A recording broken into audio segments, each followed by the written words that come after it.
முழுவதும் நமக்காக ஏறெடுக்கிறது என்னென்ன காரியங்களுக்காக நம்ம ஜெபிக்கலான்றதை குறித்து நம்ம பார்த்து கொண்டிருக்கிறோம்ல.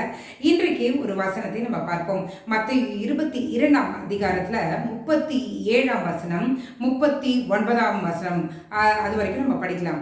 இயேசு அவனை நோக்கி, உன் தேவனாகிய கர்த்தரிடத்தில் உன் முழு இருதயத்தோடும் உன் முழு ஆத்மாவோடும் உன் முழு மனதோடும் அன்பு கூறுவாயாக. இது முதலாம் பிரதான கற்பனை. இதற்கு ஒப்பா இருக்கிற இரண்டாம் கற்பனை என்னவென்றால், உன்னிடத்தில் நீ அன்பு கூறுவது போல பிறனிடத்திலும் அன்பு கூறுவாயாக என்பதே. இது கர்த்தர் கொடுத்த பிரதான கற்பனைகள். ஆண்டவர் கொடுத்த 10 கட்டளைகளை இந்த 2 கற்பனைகளுமே என்ன பண்ணுது, நமக்கு எல்லாவற்றும் உள்ளடக்கி இருக்கிறது. முதலாவது காரியம் என்ன சொல்றாரு, முழு இருதயத்தோடு நீ எதை செஞ்சாலும் முழு மனதோடு முழு இருதயத்தோடு முழு ஆத்மாவோடு நீங்க என்ன பண்ணணுமா, ஆண்டவரை நம்ம அன்பு கூறணுமா. நம்ம ஆண்டவர் இடத்துல ஏதோ கொஞ்சம் கொஞ்சம் பிச்சு பிச்சு கொடுத்து தேவைக்கு யூஸ் பண்ற மாதிரி அன்பு செலுத்தினாலும் அது அவர் விரும்பல. முழு மனதோடு நீ அன்பு கூறும்போது நம்மளையும் அறியாம நம்ம என்ன பண்ணுவோமா, அவருடைய கற்பனைகளையும் கட்டளைகளையும் நம்ம ஃபாலோ பண்ண ஆரம்பிச்சிருவோம். ரெண்டாவது பிரதான கற்பனை என்ன சொல்றாரு, உன்னிடத்தில் நீ அன்பு கூறுவது போல பிறனிடத்திலும் அன்பு கூறுவாயாக. நீங்க எப்படி ஆண்டவரை நேசிக்க ஆரம்பிக்கிறீங்களோ அப்போ கிறிஸ்துவின் அன்பு நம்ம இருதயத்துல வரும். நம்ம இருதயத்துல வரும்போது நம்ம என்ன பண்ணுவோம், நம்மளே அறியாம மற்றவர்களை நேசிக்க ஆரம்பிப்போம். இன்றைக்கு கர்த்தர் சொல்கிறார், இந்த கற்பனைகளையும் இந்த கட்டளைகளையும் நம்ம என்ன பண்ணுமா, ஃபாலோ பண்ணணுமா. உபாகமம் 10ஆம் அதிகாரத்துல நமக்கு எல்லாருக்கும் தெரிந்தது 13வது வசனத்துல நீங்க பாத்தீங்கன்னா, நான் இன்று உனக்கு கற்பிக்கிற கர்த்தருடைய கற்பனைகளையும் அவருடைய கட்டளைகளையும் உனக்கு நன்மை உண்டாகும்படி கை கொள்ள வேண்டும் என்பதே அல்லாமல் வேற எதை உன் தேவனாகிய கர்த்தர் உன்னிடத்தில் கேட்கிறார். அப்பனா என்ன, அவரிடத்துல நம்ம முழுமையான அன்பை செலுத்துவோம். அதே போல நம்மை நேசிக்கிறது போல பிறரையும் நம்ம நேசிக்க பழகுவோம். இதை தான் கர்த்தர் எதிர்பார்க்கிற. அந்த வார்த்தை எவ்வளவு அழகா இருக்கு பாருங்களேன். உனக்கு நன்மை உண்டாகும்படி கை கொள்ள வேண்டும் என்பதே அல்லாமல் வேற எதை உன் தேவனாகிய கர்த்தர் உன்னிடத்தில் கேட்கிறார். அவர் வேற எதுவுமே கேட்கலையா. இது ரெண்டை ஃபாலோ பண்ணாவே மற்ற எல்லா காரியங்களும் நம்ம செஞ்சிருவோம். ஆண்டவர் விரும்புகிற காரியங்களை எல்லாத்தையும் செஞ்சிருவோம். அந்த கற்பனைகளை கை கொள்றதுக்கு நம்ம ரெடி ஆகுமா.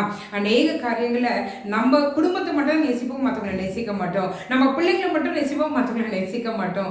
நம்ம ஆண்டவரை நேசிக்கிறது கூட தேவைக்கு மட்டும் தான் யூஸ் பண்ண நேசிப்போம். அதுக்கப்புறம் யோசிக்க கூட மாட்டோம். ஆண்டவர் எங்க இருக்காரு தூசி தட்டி தேடுகிற அளவுக்கு மாற்றி விடுவோம். இன்றைக்கு கர்த்தர் நம்மளை மாற்றிக்கொள்ள சொல்கிறார். முழு மனதோடு முழு இருதயத்தோடு முழு ஆத்மாவோடு நம்ம ஆண்டவரில் அன்பு கூறுவோம்.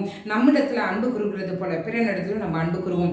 கர்த்தர் இதை தான் எதிர்பார்க்கிறார். சோமல்லாமே எங்களை நேசிக்கிற நல்ல பரமபிதாவே, மற்றவர்களை அன்பு செய்கிற அந்த இருதயத்தை நீர் எங்களுக்கு தருவீராக. அப்ப அன்பு செய்ய முடியாமல் எவைகள் ஆண்டவரே எங்களை ஆண்டவரே பின்னுக்கு தள்ளி கொண்டிருக்கிறதோ அந்த காரியங்களிலிருந்து ஒரு விடுதலை தாங்க.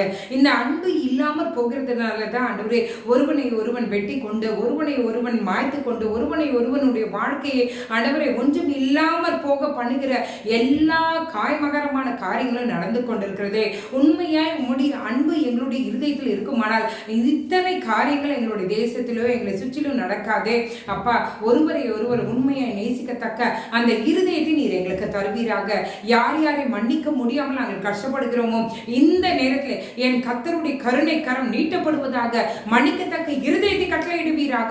இந்த கற்பனைகளை நாங்கள் கை கொள்ளணும் ஆண்டவரே. இதைதான் நீர் எதிர்பார்க்கிறீர்கள். இதை கை கொள்ள எங்களுக்கு உதவி செய்யுங்க ஆண்டவரே. இந்த இரவு வேலையில ஆண்டவரே இதே பேசஞ்சுதான் நான் படிச்சேன்னு சொல்லிட்டு ஒரு அம்மா உட்கார்ந்துருக்கீங்க. இதுதான் நான் படிச்சேன், ஆனா எப்படி அன்பு குறுகிறதுன்னு தெரியல அப்படின்னு நீங்க நினைக்கிறீங்க. ஒன்றும் பண்ண வேணாம். நீங்க கர்த்தரை முழுமையா நீங்க நேசிங்க. அவருடைய வார்த்தைகளை முழுமையா நேசிங்க. தானாய் மற்றவர்களை நேசிக்கிறது எப்படி, மற்றவர்களை மன்னிக்கிறது எப்படி, எல்லா காரியங்களும் எல்லா கிருபாவரங்களையும் ஆவியானவர் நமக்குள்ளே புரிகிறவர். அவர் வல்லவராய் இருக்கிறார்.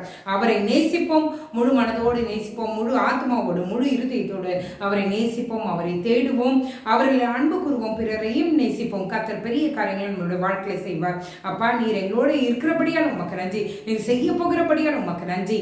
காலை எழுந்து உங்க நாமத்தை மகிமைப்படுத்த கிருபை செய்யுங்க. இயேசுவின் மூலம் ஜெபம் கேளும் நல்ல பரமபிதாவே. ஆமென், ஆமென், ஆமென். God bless you.